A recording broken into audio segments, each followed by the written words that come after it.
ഈ കാണുന്നത് ഞങ്ങൾ ട്രെയിൻ ഇറങ്ങിയ എയ്ങ്കൽബർഗ് എന്ന ചെറുഗ്രാമമാണ്. സ്ഥലത്തെത്തിയപ്പോൾ ഈ പഞ്ചസാര പാത്രത്തിൽ വരിവരിയായി പോകുന്ന ഉറുമ്പുകളെ പോലെ ഒരു സ്കീയിങ് സംഘം ഞങ്ങളെ കടന്നുപോയി.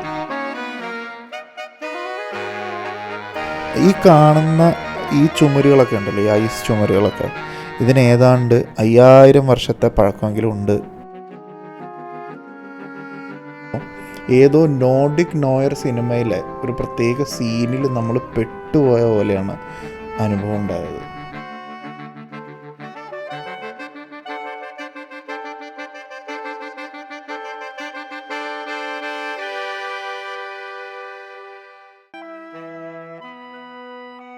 ഇത്രയധികം വലിയ സന്തോഷത്തിൽ പോയെങ്കിലും മൊത്തത്തിൽ ആ പോക്കിന് എന്തോ ഒരു പ്രശ്നമില്ലേ എന്ന് ഞങ്ങൾക്ക് തോന്നിയിരുന്നു.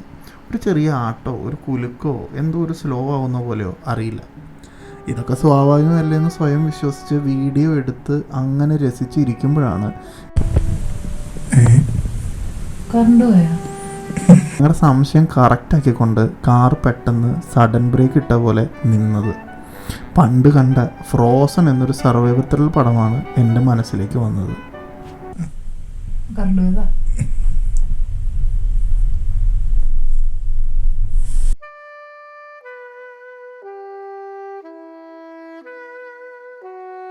കുറച്ച് ആങ്സൈറ്റി വേസ്റ്റായ ചമ്മലിൽ ഞങ്ങൾ കേബിളിൽ കൊരുത്ത ഓട്ടോറിക്ഷയിൽ മുകളിലേക്ക് ഉയർന്നുകൊണ്ടേയിരുന്നു.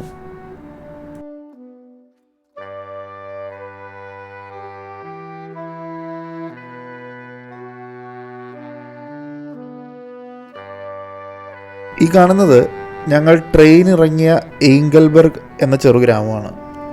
അവിടെ വെയിലടിച്ചിരിക്കുന്നു. തിരിച്ചിറങ്ങുമ്പോൾ നടന്ന് തന്നെ ട്രെയിൻ സ്റ്റേഷനിലേക്ക് പോകണമെന്ന് ഞങ്ങളുടെ ഒരു തീരുമാനം ഉണ്ടായിരുന്നു. ആ തീരുമാനത്തിന് ഭയങ്കര സ്ട്രെങ്ത് തരുന്നൊരു കാഴ്ചയായിരുന്നു ആ വെയിൽ.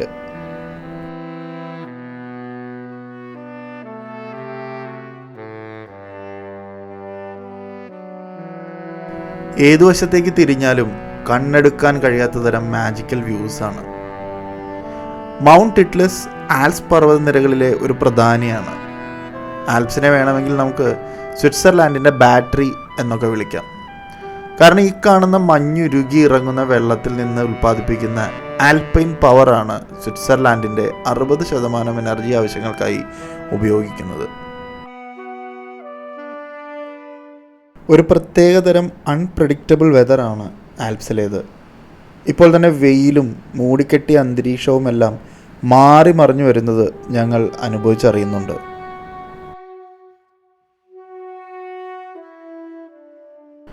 സിനിമകളിലും ഫോട്ടോകളിലും മാത്രം കണ്ടിട്ടുള്ള മഞ്ഞിൻ്റെ ജാക്കറ്റ് ഇട്ട പൈൻ മരങ്ങളും അവക്കിടയിലൂടെ പൊരുതി കയറി വരുന്ന സൂര്യപ്രകാശവും എല്ലാം ചെറിയ ചെറിയ രോമാഞ്ചങ്ങളായി ഞങ്ങളിലേക്ക് ചേർന്നുകൊണ്ടേയിരുന്നു.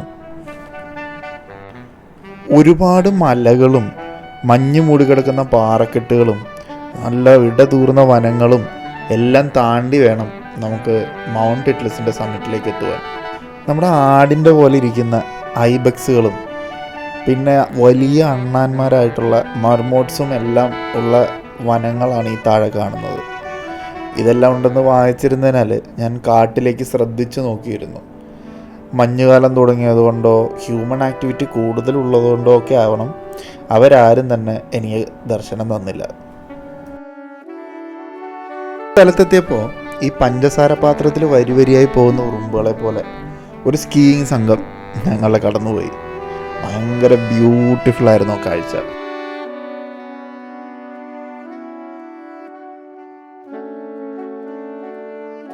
ഇപ്പോൾ കുത്തനെയുള്ളൊരു ടെറൈനിലേക്കാണ് നമ്മൾ കയറുന്നത്.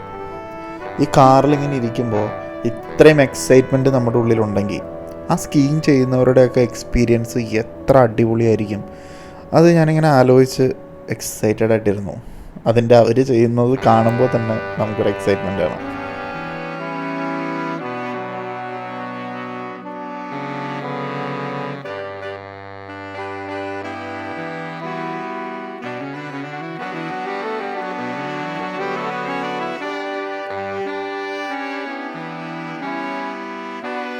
ഇടയ്ക്ക് വെച്ച് ഞങ്ങളുടെ കാറിൽ കയറിയ ഒരു കുടുംബമാണത്. ഒരു സ്കീയിങ്ങിന് പോവുകയാണ്. ഇവർ ഇംഗ്ലീഷിലല്ല സംസാരിച്ചെന്നുള്ളത് കൊണ്ട് തന്നെ ഞങ്ങൾക്ക് ഒരു ഇൻറ്ററാക്ഷനുള്ള അവസരം ഉണ്ടായിരുന്നില്ല. ഞങ്ങളിപ്പോൾ അടുത്ത സ്റ്റേഷനിലെത്തി. ഇവിടെ നിന്ന് ഇനി ടിറ്റ്ലിസ് സമ്മിറ്റിലേക്ക് ഒരു റോട്ടയർ എന്നൊരു സംവിധാനത്തിലാണ് നമ്മൾ പോകേണ്ടത്. 360 ഡിഗ്രി കറങ്ങുന്ന റോട്ടയർ. ഒരു വലിയ ചായക്കോപ്പ പോലെയാണ് എനിക്ക് തോന്നിയത്. ഈ കയറാൻ നിൽക്കുന്ന ആൾക്കാരുടെ കൂട്ടത്തിലും ഈ സ്കീയിങ് ചെയ്യുന്നവർ തന്നെയാണ് ഒരു വലിയ വിഭാഗം. ഇവിടെ ഈ സൈക്കിൾ ചവിട്ടൊക്കെ പഠിക്കുന്ന പോലെ ഫാമിലി ആയിട്ടാണ് അവർ വന്നിരിക്കുന്നത്. അപ്പം നമ്മുടെ നാട്ടിലെ ആൾക്കാർക്ക് സൈക്കിൾ ചവിട്ടൊക്കെ ഒരു നെസസറി സ്കില്ലായി പഠിക്കുന്ന പോലെ, നീന്തൽ പഠിക്കുന്ന പോലെ ഇവിടുത്തെ കുട്ടികളും ഇവിടുത്തെ ആൾക്കാരും എല്ലാം പഠിച്ചു വരുന്നൊരു പരിപാടിയാണ് ഈ സ്കീയിങ്. ഇവിടെ ഭയങ്കര പ്രസിദ്ധമായിട്ടുള്ള ഒരുപാട് സ്കീയിങ് സ്കൂൾസ് വരെ ഉള്ളൊരു സ്ഥലമാണ്.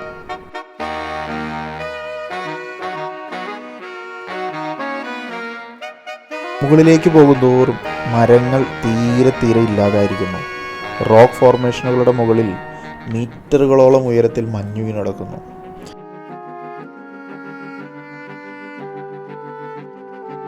ചില പാറകൾ മഞ്ഞിനോട് തോൽക്കാൻ മനസ്സില്ല എന്ന് പറഞ്ഞ് നെഞ്ചുരിച്ച് നിൽക്കുന്നു. റോട്ടയർ ചെന്ന് നിന്നിടത്തു നിന്ന് നേരെ കയറിയത് ഗ്ലേഷ്യർ ടണലിലേക്കാണ്. നല്ല തണുപ്പാണ് ഇതിനുള്ളിൽ, പുറത്തുള്ളതിനേക്കാളും ഒരുപാടധികം തണുപ്പാണ് അതിൻ്റെ അകത്ത്.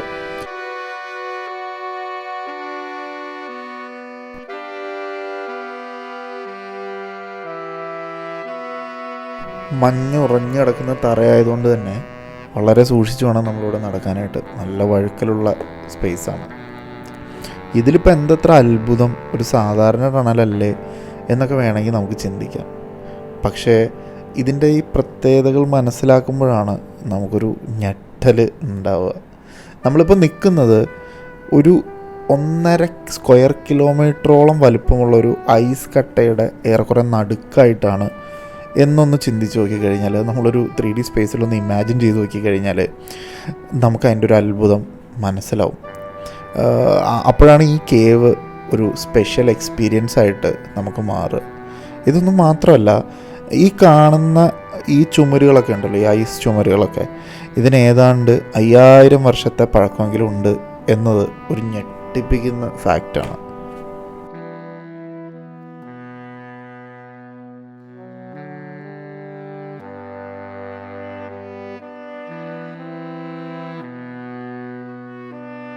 ഐസ് കേവിൽ നിന്ന് ഇറങ്ങി പുറത്തേക്ക് നടക്കുമ്പോൾ നമ്മൾ കാണുന്നത് എല്ലായിടത്തും സ്കീയിങ്ങിന് ഉടുപ്പും ഷൂസും എല്ലാം ഇട്ട് റെഡിയാവുന്ന ഒരുപാട് പേരെയാണ്. പ്രായമോ ജെൻഡറോ ഒന്നും ഇതിനകത്തില്ല. എല്ലാവരും ഒരുപോലെ ഈ ഒരു ബ്യൂട്ടിഫുൾ ആയിട്ടുള്ളൊരു എക്സ്പീരിയൻസിന് വേണ്ടി ഇവിടെ വന്നിരിക്കുന്നതാണ്. അവരെയും കടന്ന് ഞങ്ങൾ സമ്മിറ്റിലേക്ക് ഇറങ്ങി. അവിടെ ആകെ ഒരു വെള്ളം മയം എന്ന് തന്നെ പറയാം. സൺലൈറ്റ് ഉള്ള ഒരു ദിവസമായതുകൊണ്ട് തന്നെ കാഴ്ചകൾക്ക് ഇരട്ടി തിളക്കമായിട്ടാണ് ഞങ്ങൾക്ക് അനുഭവപ്പെട്ടത്. ഇവിടെ നിന്ന് കഴിഞ്ഞാൽ ആൽപ്സിൻ്റെ പല വലിയ കൊടുമുടികളും നമുക്ക് കാണാനാകും. വേറെ ഈവൻ ജർമ്മനിയിൽ പോലുള്ള പല കൊടുമുടികളും കാണാനാകും എന്നാണ് പറയുന്നത്. നമുക്ക് കാണുകയും ചെയ്യാം, പക്ഷേ ഇതിൻ്റെ ദൂരം നമുക്ക് ഇമാജിൻ ചെയ്യാൻ പറ്റുന്നതിനും ഒരുപാട് വലുതാണ് അതിൻ്റെ സ്കെയില്.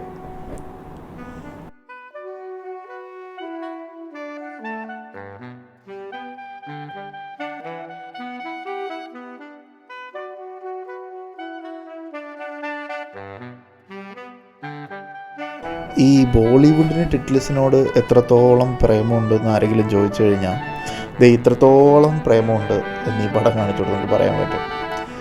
DDLJ പോലൊരു ചിത്രം ഇന്ത്യയെ മൊത്തത്തിൽ റെപ്രസെൻ്റ് ചെയ്യുന്നതിനോട് എനിക്ക് വലിയ യോജിപ്പില്ലാത്തതുകൊണ്ട് കൂടുതൽ അവിടെ നിന്ന് തള്ളാതെ സ്കീയിങ് സഹോദരന്മാർക്കിടയിലൂടെ ഞങ്ങൾ മുന്നോട്ട് നടന്നു. നേരത്തെ കണ്ട ഗ്ലേഷ്യർ കേവിൻ്റെ ഏറെക്കുറെ മുകൾ ഭാഗത്തായാണ് നമ്മളിപ്പോൾ നിൽക്കുന്നത്. ചെറിയ കുട്ടികൾ മുതൽ പ്രായമുള്ളവർ വരെ ടിറ്റ്ലി സമ്മിറ്റിലേക്ക് എത്തിയിട്ടുണ്ട്. കടുത്ത തണുപ്പും ചെവി തുളച്ചു കയറുന്ന കാറ്റും അവർക്ക് ഒരു പ്രശ്നമേ ആവുന്നില്ല. ഉയരത്തിൻ്റെ ലഹരിയും മഞ്ഞിൻ്റെ മാജിക്കും പിന്നെ ഒരു സ്വപ്നത്തിൽ ജീവിക്കുന്നതിൻ്റെ സന്തോഷം കൂടി ആയപ്പോൾ ഞങ്ങളുടെ കുഞ്ഞു ഹൃദയങ്ങൾ ചെറിയ ഡാൻസ് കളിച്ചു തുടങ്ങി. ഗാച്ചുവിൻ്റെ സ്ലോ മോഷൻ ഡാൻസ് ഞാൻ മോശമില്ലാതെ എടുത്തു കൊടുത്തപ്പോൾ എൻ്റേത് ഇങ്ങനെയാണ് ഗാച്ചു എടുത്തു തന്നത്.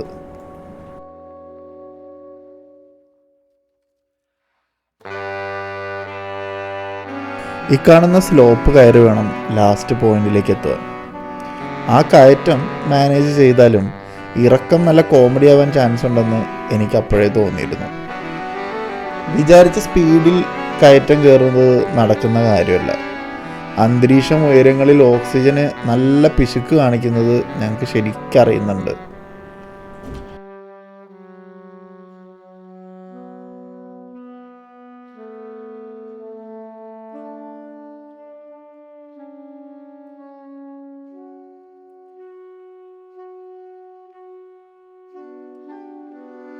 ഇപ്പോൾ ഏറ്റവും മുകളിലെ ഇരുമ്പ് പാലത്തിലേക്ക് ഞങ്ങൾ കയറി. ഇവിടെ നിന്നുള്ള വ്യൂ വെറുതെ മൈൻഡ് ബ്ലോയിങ് ആണ്. ഒരു പെയിൻറ്റിങ് പോലെ തോന്നിപ്പോയ നിമിഷം.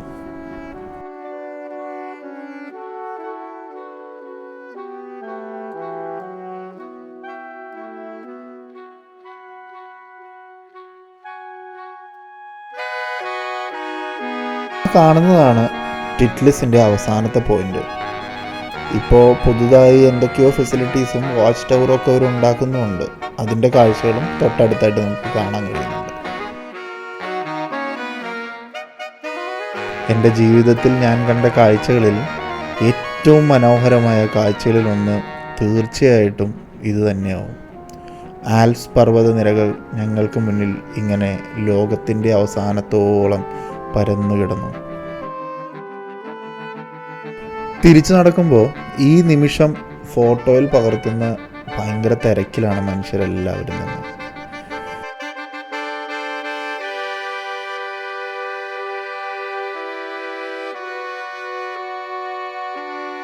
താഴേക്കുള്ള ഇറക്കം സത്യം പറഞ്ഞാൽ നേരത്തെ വിചാരിച്ചതിലൊക്കെ ഒരുപാട് കോമഡി ആയിരുന്നു. തെന്നിയും വീണും ഉരുണ്ടും എല്ലാമാണ് എല്ലാവരും ടിറ്റ്ലിസ് ആഘോഷമാക്കുന്നത്. ഈ സ്ലോപ്പ് ആ ആഘോഷങ്ങളുടെ ഒരു കലവറ തന്നെ ഒരുക്കിയിട്ടുണ്ടെന്ന് എനിക്ക് അപ്പോഴേ മനസ്സിലായി.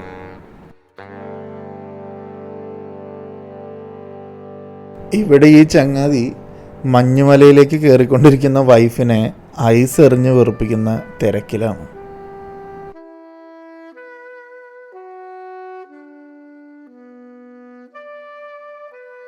ഏതായാലും ഇവിടം വരെ വന്നതല്ലേ, ഒരു തമാശയ്ക്ക് മഞ്ഞിൽ ഊർന്നിറങ്ങുന്ന കളി ഞാനും ഒരു റൗണ്ട് കളിച്ചു നോക്കാൻ തന്നെ തീരുമാനിച്ചു.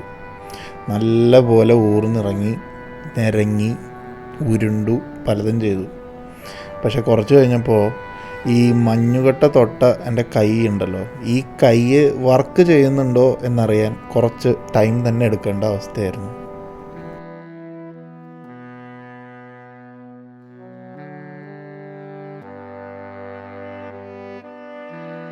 ഇതാ ഇവിടെ 2 കുട്ടികൾ മഞ്ഞിൽ ഉരുണ്ട് വമ്പൻ ആർമാദത്തിലാണ്. അവരുടെ അച്ഛനാണെങ്കിൽ അത് വീഡിയോയിൽ പകർത്തിയെടുക്കുന്ന തിരക്കിലാണ്. അവരുടെ അമ്മ ഇവരെ കാത്ത് താഴെ നിൽക്കുകയാണ്. ആ ഗ്യാപ്പിലാണ് ഈ പരിപാടി അത്ര ഒപ്പിക്കുന്നത്. ഇത് മാത്രമല്ല, ഇവർ മാത്രമല്ല, മറ്റു പലരും ഇരുന്നും നിരങ്ങിയൊക്കെ തന്നെയാണ് താഴേക്ക് ഇറങ്ങുന്നത്.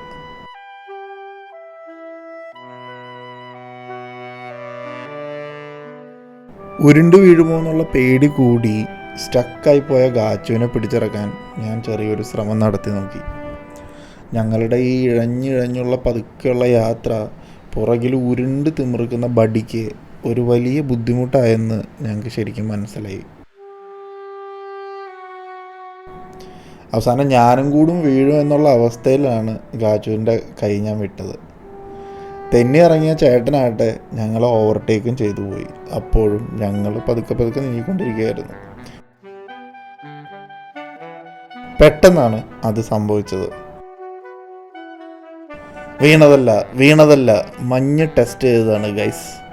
ഗാച്ച് മഞ്ഞ് ടെസ്റ്റ് ചെയ്തു. പിന്നെ അവിടെ നിന്ന് എല്ലാം ഓക്കെ ആയി. ഒരു മാസ യാത്രയായിരുന്നു താഴേക്ക്. പിന്നെ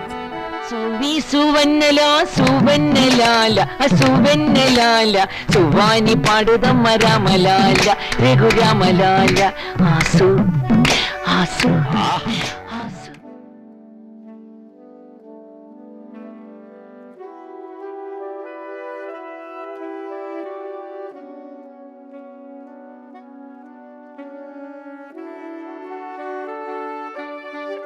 അങ്ങനെ വീണും ഉരുണ്ടും ഓടിയും മഞ്ഞെറിഞ്ഞും നേരത്തെ കണ്ട കുട്ടികളുടെ അത്രയും പ്രായത്തിലേക്ക് ഞങ്ങളും വളർന്നു ചെറുതായി.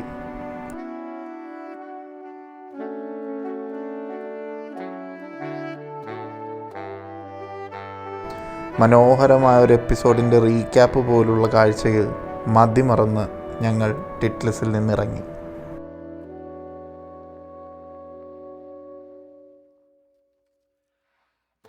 താഴെ എത്തിക്കഴിഞ്ഞപ്പോൾ ചെറുതായിട്ട് ഞങ്ങളൊന്ന് ഞെട്ടി എന്ന് പറയുന്നതാണ് സത്യം.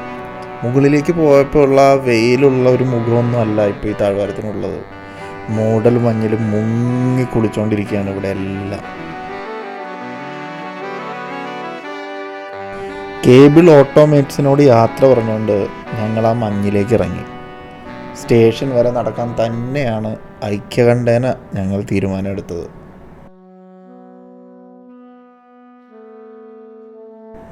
സ്വപ്നത്തിലും മനോഹരമായൊരു അനുഭവം. വഴിയിൽ സാഹസികരായ സ്കീയിങ് ടീംസും പിന്നെ ഞങ്ങളും മാത്രം. വഴിയരികിൽ കാണുന്ന ഇലകളിലെല്ലാം മഞ്ഞും ഫ്രോസ്റ്റും കെട്ടിപ്പിടിച്ചിരിക്കുകയാണ്. ഒരു 20 മീറ്റർ പോലും നമ്മുടെ കാഴ്ച എത്തില്ല ഈ മഞ്ഞിൽ. നേരത്തെ വന്നിറങ്ങിയ ടിറ്റ്ലിസ് കേബിൾ കാർ സ്റ്റേഷൻ ഇപ്പോൾ മഞ്ഞിൽ ഒളിച്ചിരിക്കുകയാണെന്നാണ് നമുക്ക് തോന്നുന്നത്.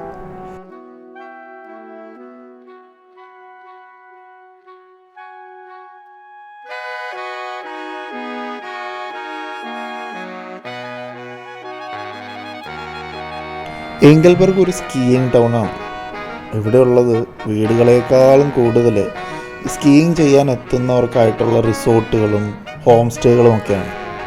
ഇടയ്ക്ക് ഇതുപോലെയുള്ള സ്കീയിങ് സ്റ്റോറുകളും ഉണ്ട്. ഇവിടെ അവർക്ക് വേണ്ട ബൂട്ടുകളും അതിൻ്റെ ആ എക്യുപ്മെൻറ്റ്സും എല്ലാം അവൈലബിൾ ആയിട്ട് ഉള്ള സ്ഥലങ്ങളാണ്. ദൂരെ നിന്ന് റോഡിൽ ഇങ്ങനെ വണ്ടികൾ വരികയല്ല ചെയ്യുന്നത്, അത് പ്രത്യക്ഷപ്പെടുകയായിട്ടാണ് ഞങ്ങൾക്കപ്പോൾ അനുഭവപ്പെട്ടുകൊണ്ടിരുന്നത്. ഒരു ചെറു ചെടികളെ പോലും മഞ്ഞ് വെറുതെ വിട്ടിട്ടില്ല. മഞ്ഞ് കയറി പിടിച്ചിരിക്കുകയാണ്. നമ്മൾ കുറച്ച് നേരം ഇങ്ങനെ നടക്കുമ്പോൾ നമ്മുടെ മേത്തും അവിടെ ഇവിടെയായിട്ട് ഫ്രോസ്റ്റ് വരുന്നതായിട്ട് നമുക്ക് ഫീൽ ചെയ്യും.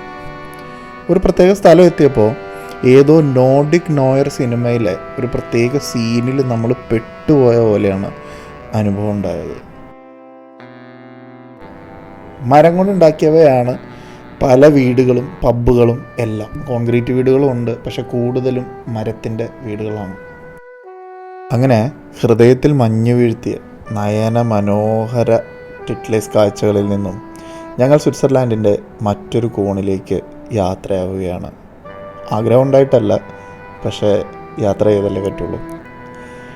ട്രെയിൻ പുറകിലേക്ക് കുതിച്ചു പാഞ്ഞുകൊണ്ടിരുന്നപ്പോൾ ഞങ്ങളുടെ മനസ്സിൽ ഒരു നാൾ ഞങ്ങളിവിടെ വരുന്ന ഒരു കാഴ്ചയായിരുന്നു ഉണ്ടായിരുന്നത്. ഇവിടുത്തെ ഈ സ്കീയിങ് ഡ്രസ്സൊക്കെ ഇട്ട് സ്കീയിങ് പഠിക്കാനോ അല്ലെങ്കിൽ സ്കീയിങ് ചെയ്യാനോ ഒക്കെ ആയിട്ട് നമ്മളിവിടെ എത്തുന്നത്. അങ്ങനെ ഒരു പകൽക്കിനാവ് കണ്ടുകൊണ്ട് ഞങ്ങൾ ആ യാത്ര തുടർന്നു.